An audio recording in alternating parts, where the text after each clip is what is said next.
नमस्कार। आर्या श्रीमती दुलारी सिंह कॉलेज के YouTube channel पर आप सभी का स्वागत है।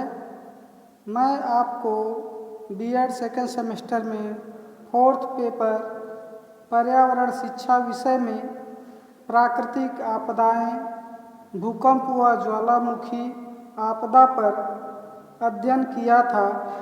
आप सभी को इस लेक्चर में पढ़ाए गए पाठ का नोट्स तैयार करना है। तो चलिए शुरू करते हैं। आज का टॉपिक है प्राकृतिक आपदा में बाढ़, सूखा तथा चक्रवात पर अध्ययन करेंगे। बाढ़ के मुख्य कारण। बाढ़ का मुख्य कारण पास की नदियों के जल की क्षमता की वह स्थिति होती है जिससे अधिक जल उस बहते स्रोत में समा नहीं सकता।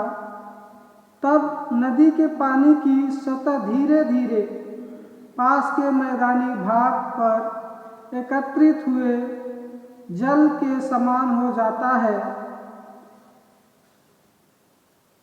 तब और जल आकर पिघली जलीय सतह को और ऊंचा करता जाता है। सामान्यतः यह नदियों के पास में घटित होते वाली सामान्य घटना का ही भाग होता है। यह बात दूसरी है कि ऐसी घटनाएं किसी क्षेत्र विशेष में कब घट चुकी, किसी भूमि पर या स्थान विशेष पर जल की मात्रा के अधिक आने के बाढ़ की संज्ञा दी जाती है। अतः नदियों अथवा समुद्र से उत्पन्न होने वाली बाढ़ों के मुख्य कारणों को हम निम्न प्रकार से व्यक्त करते हैं। नंबर 1, अधिक देर तक और भारी वर्षा के कारण उफनती नदियाँ। नंबर 2, बर्फ का पिघलकर स्रोतों के रूप में बहना। नंबर 3, बांधों के टूटने पर जल का अविरल बहना। नंबर 4, भारी तूफान से नदी या समुद्र जल के बहने की दिशा में परिवर्तन। नंबर 5, नदी अथवा नहरों के किनारे टूटने से बाढ़ आता है। तो इस प्रकार से हम देखते हैं कि बाढ़ अधिक समय तक वर्षा होने से, जहाँ पर नदियों के मैदानी क्षेत्र हैं उनमें पानी की अधिकता बढ़ जाने के कारण वो जल उसमें समाहित नहीं हो पाता और मैदानी क्षेत्रों में वह प्रवेश कर जाता है। भूभाग पर रहायशी इलाकों तक वह जल पहुंच जाता है, जिसे हम बाढ़ का नाम देते हैं। बाढ़ से होने वाली हानियाँ। बाढ़ से सदैव ही अप्रत्याशित हानियाँ की हुई हैं और वह सभी रहने वाले जनसाधारण को कष्टदायक होते हैं। बाढ़ के प्रभाव अनगिनत हैं। कुछ को हम यहाँ बताने का प्रयास कर रहे हैं। नंबर 1, मकान, वस्तु और विविध सामग्री को बहा ले जाना। अधिक वर्षा होने पर मकान गिर जाते हैं और वह नष्ट हो जाता है और विविध सामग्रियों को भी अधिक बारिश में बह जाते हैं। मिट्टी उपजाऊ होते हुए भी उसमें उर्वरा शक्ति की कमी हो जाती है, जिससे मिट्टी उपजाऊपन में कमी आ जाती है। यह बाढ़ के ही वजह से, मिट्टी कटान के वजह से होती है। नंबर 2, संचार व्यवस्था ठप कर देना। संचार व्यवस्था भारी वर्षा के कारण बिजली के खंभों का टूट जाने, दूरसंचार विभाग को सही तरीके से व्यवस्थित न कर पाना, ये कारण होते हैं। नंबर 3, यातायात का अवरोध। बाढ़ के कारण यातायात में सड़कों को बाढ़ में डूब जाने के कारण, उसमें कटान होने के कारण अवरोध उत्पन्न हो जाता है। नंबर 4, फसलों को नष्ट कर देना। बाढ़ के कारण मैदानी इलाकों में बाढ़ का पानी प्रवेश कर जाता है और वह फसलें डूब जाती हैं और धीरे धीरे वो फसलें नष्ट हो जाती हैं। नंबर 5, खाने पीने और रहने की अव्यवस्था।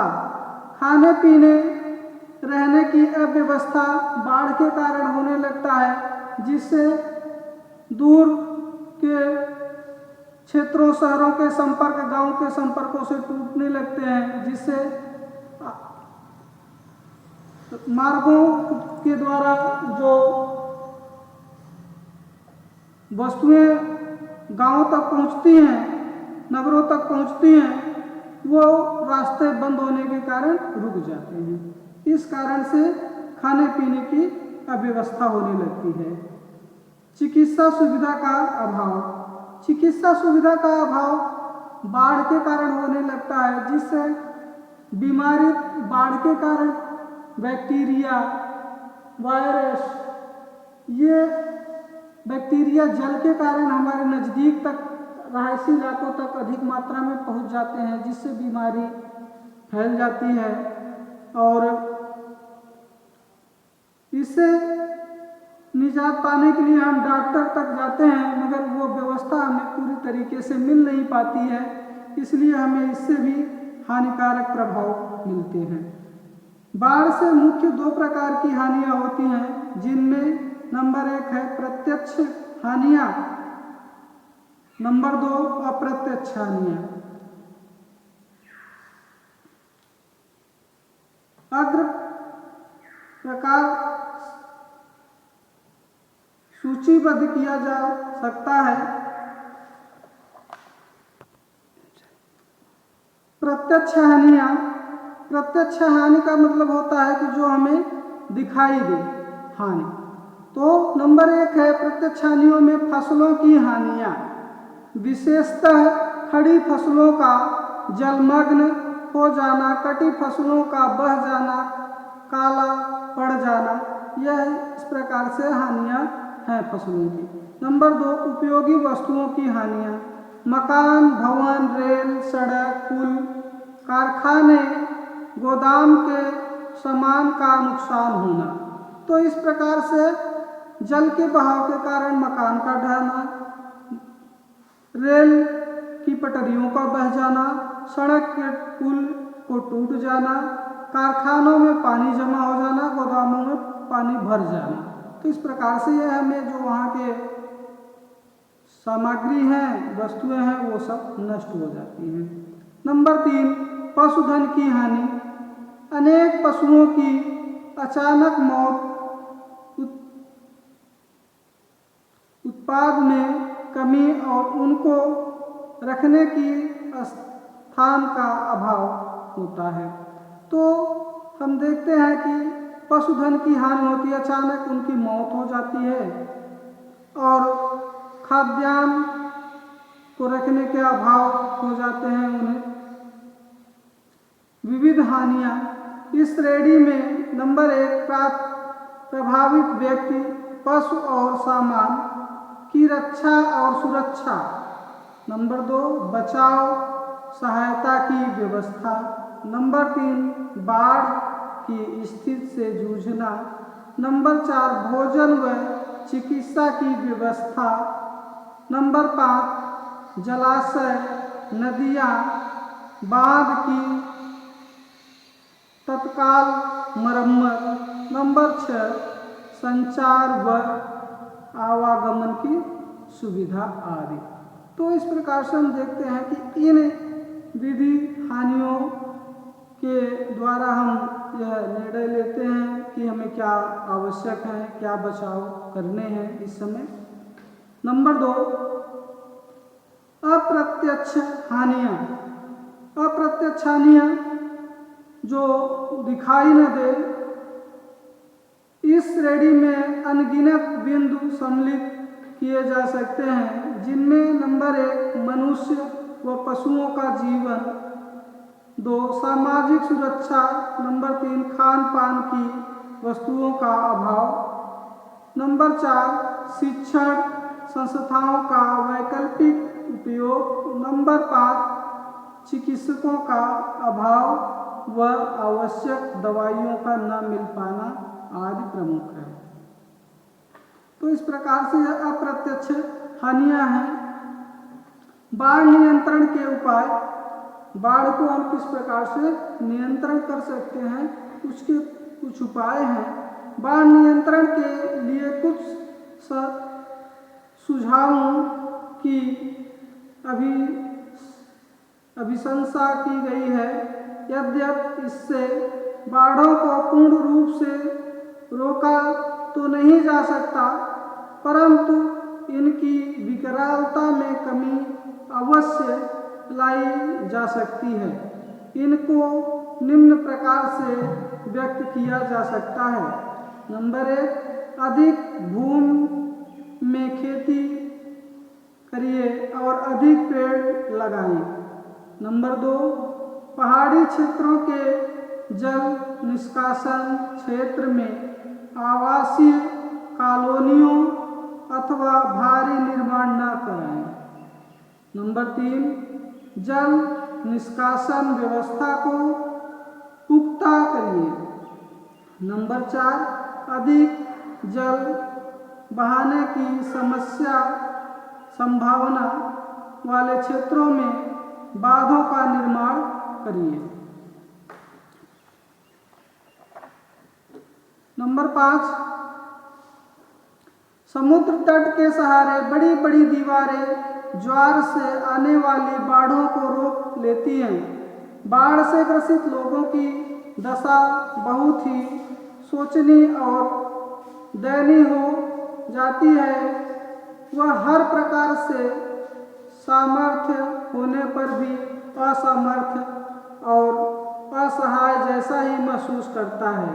वैसे तो प्रशासन को ही ऐसी स्थिति का जायजा लेकर तुरंत सभी प्रकार की सहायता देने की जिम्मेदारी उठानी चाहिए, पर फिर भी स्वयंसेवी संस्थाएं, एनजीओ इस स्थिति में अनेक प्रकार से सहयोग कर सकते हैं। उदाहरण के तौर पर हर परिवार पास के ही शहर में अपने किसी मित्र अथवा परिवार के अन्य सदस्यों के साथ संपर्क कर अपनी बात पहुंचाना चाहता है तो उन्हें वह सुविधा उपलब्ध करा देना बहुत श्रेयस्कर होगा, न कि मुक्त बढ़ने वाले खाने और पीने की मुक्त पड़ने वाले खाने और पीने के पानी को पीने की लाइन में लगना।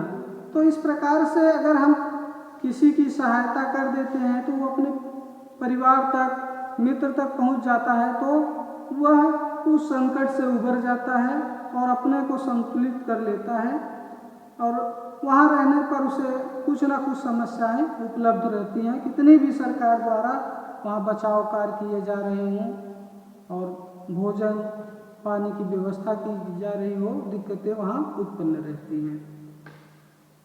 अगला हेडिंग है बाढ़ से सुरक्षा के लिए संभावित उपाय।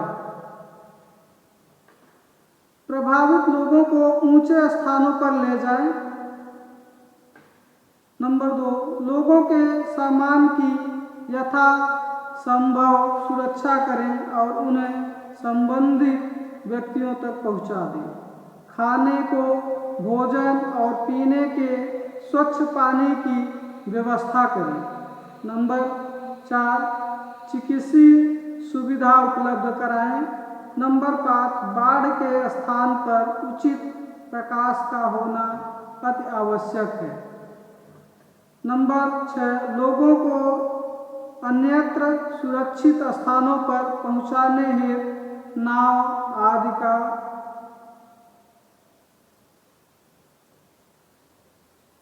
सुलभ कराएं। नंबर 7, परिचितों को सूचना देते हुए टेलीफोन की सुविधा रखें। नंबर 8, स्वयंसेवी संस्थाओं की सेवाओं का भरपूर उपयोग करें। तो इस प्रकार से ये समस्याओं से हम अपने को बचा सकते हैं। ये जानकारी रहने पर, सरकार द्वारा ये कार्य कराए जाने पर लोगों को व्यवस्थाएं मिल जाती हैं। सूखा, अगली हेडिंग है सूखा। सूखा से कई समस्याएं उठ जाती हैं, क्योंकि इससे जल के क्षेत्रीय चक्र के गड़बड़ा जाने या प्राकृतिक रूप में से प्राप्त होने वाली जलीय मात्रा में व्यवधान उत्पन्न हो जाता है। सबसे अधिक महत्वपूर्ण प्रभाव इस परिवर्तन का यह होता है कि पानी की अत्यधिक कमी हो जाती है। लोगों को परेशानी होती है, क्योंकि नंबर 1, कुएं व तालाबों का पानी सूख जाता है। नंबर 2, फसलें नष्ट हो जाती हैं। नंबर 3, खाद्यान्न की उपज कम हो जाती है। नंबर 4, पीने के जल की मात्रा कम हो जाता है। जल स्रोत नीचे चले जाते हैं। नंबर 5, उद्योगों में भी उत्पादन पर असर होता है। सभी और प्रचंड गर्मी, धूल के गुब्बारे और सूखी धरती दिखाई देती है। परिभाषा: सूखा असामान्य अधिक अवधि तक के उस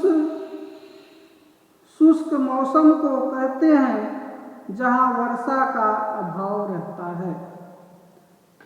यह जानना आवश्यक है कि यह सूखा प्रकृति की एक सामान्य क्रिया है और कुछ क्षेत्र इससे सदैव पीड़ित रहते हैं। क्षेत्रीय निवासी इससे जूझने के लिए अपनी रहन सहन और खान पान की शैली को जीवन में ढालने के अभ्यस्त से हो जाते हैं। पशुओं पर भी सूखे का वही प्रभाव होता है जैसे मनुष्य पर, लेकिन दुर्भाग्यवश सूखे में पशुधन बिना खाने और जल के भारी संख्या में मर जाते हैं। सूखे अधिकतम भूमध्य रेखा के ऊपर और नीचे 15 अक्षांश और 20 अक्षांश के मध्य अधिक होता है। सूखे के प्रकार: सूखा को सुविधा की दृष्टि से समझने के लिए इसे 4 भागों में बांटा गया है। नंबर 1 है मौसम संबंधी सूचना। यह वर्षा की कमी पर आधारित होता है अथवा सामान्य से अधिक भूमि की शुष्कता से संबंधित होता है। तो इस प्रकार से हम देखते हैं कि मौसम संबंधी सूखा जो होता है, वहाँ पर मौसम द्वारा समय पर वर्षा न होने के कारण यह सूखा उत्पन्न होता है। जलीय सूखा: यह बहते जल के प्रभाव के कम अभाव अधिक गति पर निर्भर करता है।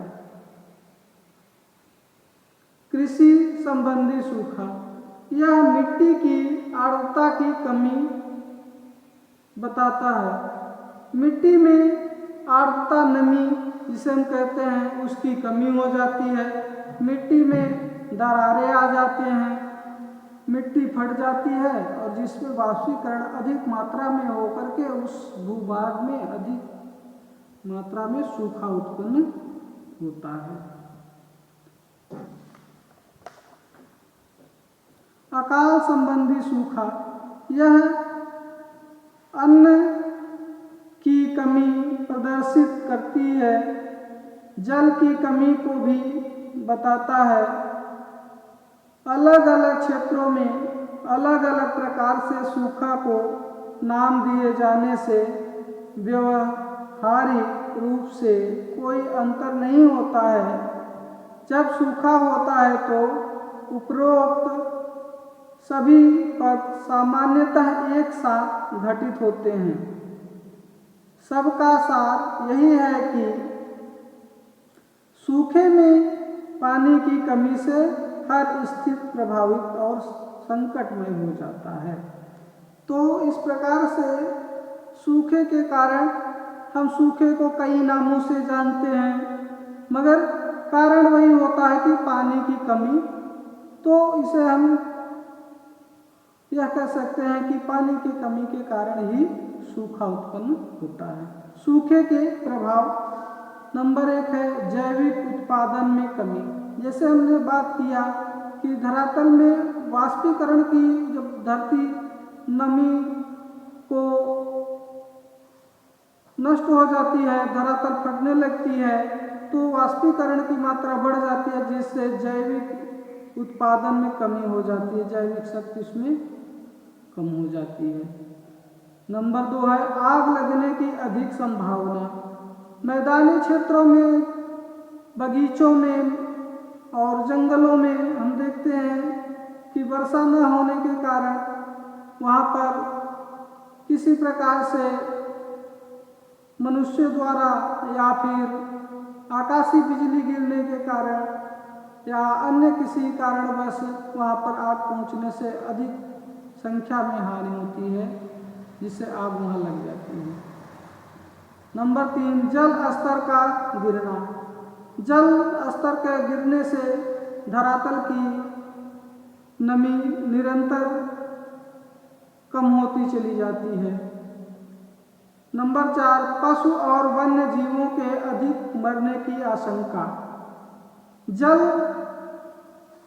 नीचे चले जाने के कारण सुलभ मात्रा में जल नहीं मिल पाता है, जिससे वन्य जीवों को जल ना प्राप्त होने से वन्य जीव मर जाते हैं। नंबर 5 मछली उत्पादन में गिरावट। मछली उत्पादन में सूखे के कारण यह समस्या उत्पन्न हो जाती है, जिससे मत्स्य उत्पादन की प्रक्रिया में बाधा उत्पन्न होती है। सूखे को रोकने के उपाय हम पहले ही यह व्यक्त कर चुके हैं कि सूखा प्रकृति की एक सामान्य क्रिया है, अतः इसे रोकने के किसी एक सीधे प्रयास की संभावना अत्यंत न्यून है, परंतु फिर भी कुछ तरीकों को प्रयोग में लाने से इसकी गंभीरता को कम किया जा सकता है। वे निम्न हो सकते हैं। नंबर 1 तत्काल जल उपलब्ध कराने हेतु बड़े बड़े भंडारों की पूर्व व्यवस्था। नंबर 2 अधिक फसल उगाने तथा अधिक पशु चराई रोकने हेतु आम लोगों को शिक्षित करना। नंबर 3 सूखे वाले क्षेत्र में जल के उपयोग की सीमा का निर्धारण करना। नंबर 4 भोजनी वस्तुओं का भंडारण। नंबर 5 ऐसे वृक्षों का लगाना जो सूखे के समय भी पशुओं को चारा तथा मनुष्यों को खाद्य सामग्री उपलब्ध करा सके, क्योंकि सूखे का कहर छोटे छोटे गांवों तथा बड़े बड़े नगरों में भी आ सकता है। और इसके साथ ही यह सामान्य भी हो सकता है और गंभीर भी। अतः दोनों प्रकार की स्थिति में हम निम्न प्रकार सुझाए गए उपायों को प्रयोग में लाकर तत्काल समस्या का कोई ऐसा समाधान अवश्य कर सकते हैं जिससे विपदा उतनी भीषण न लगे जितनी वह है। तो इस प्रकार से हम देखते हैं कि अगर हम इन कार्यों को करते हैं तो जितनी मात्रा में सूखा है उससे तो हम कुछ न कुछ अपने को बचा ही सकते हैं। सूखे पर नियंत्रण, अगली हेडिंग है हमारी सूखे पर नियंत्रण। सूखा का होना अथवा न होना पूर्णतः प्रकृति दत्त है, इस पर मनुष्य का कोई अधिकार नहीं है। चूंकि सूखे वाले क्षेत्रों में निम्न समस्याओं से जूझना पड़ता है। नंबर 1, मनुष्य और मवेशी को पीने के जल का अभाव। नंबर 2, फसलों के उगाने हेतु पर्याप्त जल की कमी अथवा अन्न व चारे का अभाव। नंबर 3, चिकित्सा सुविधाओं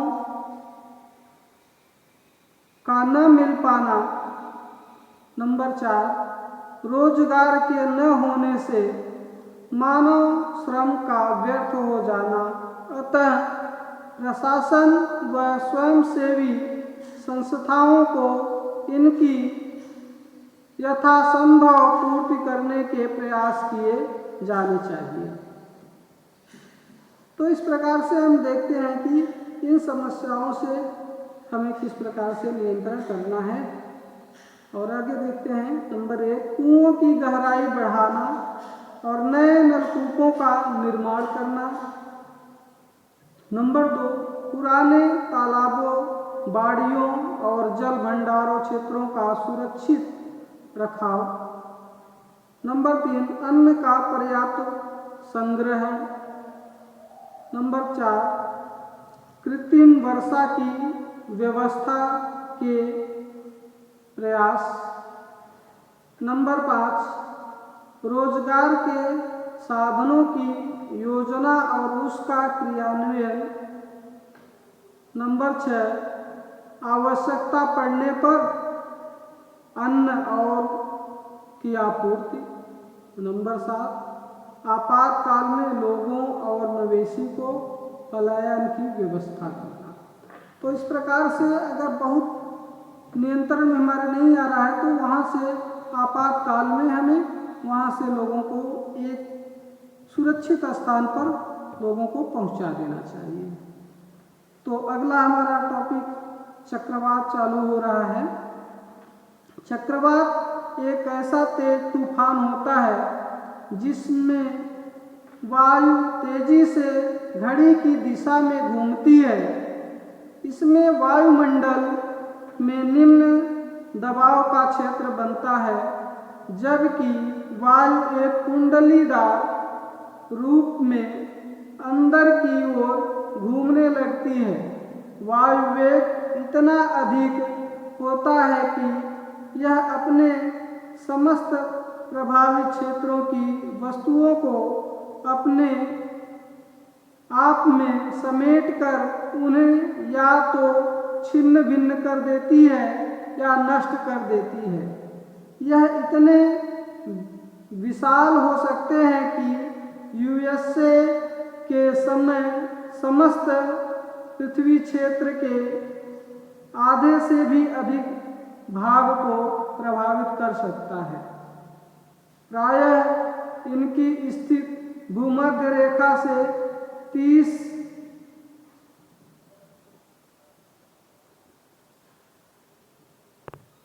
प्रायः इनकी स्थिति भूमध्य रेखा से 30 अंश उत्तर और 30 अंश दक्षिण तक के मध्य होती है।